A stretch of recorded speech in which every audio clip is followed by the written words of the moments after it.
श्री स्वामी समर्थ सगळ्यांना. सकाळी सकाळी पूजा झालेली होती, त्याच्यामुळे घरामध्ये अगदी वातावरण जे आहे तर ते प्रसन्न झालं होतं.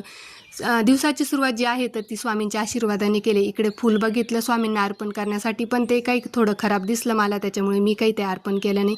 रात्री जे पण काही भांडे घासलेले होते ते तसेच राहिले होते, तर ते मी सकाळी निथरवण्यासाठी ठेवले पाटीमध्ये. सकाळी 7लाच पाणी आलं होतं, त्याच्यामुळे पटकन कपडे पण होऊन गेले. आणि ननंदबाई आलेल्या होत्या, कालच आलेल्या होत्या. त्यांच्यासमोर मी काही शूट घेतलं नाही, कारण ते चांगलं पण वाटत नाही शूट घ्यायला, त्याच्यामुळे मी काही ते घेतलं नाही.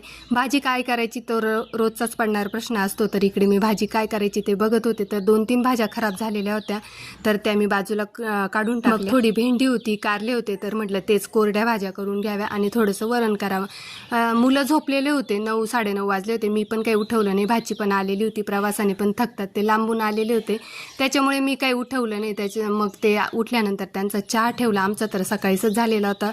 7 वाजता ननंदबाई उठल्या, त्याच्यानंतर त्यांचा पण झाला आणि मग आता मुलांचा पण ठेवला आणि मला स्वयंपाक पण करायचा होता. तर चला, तोपर्यंत सगळ्यांना बाय.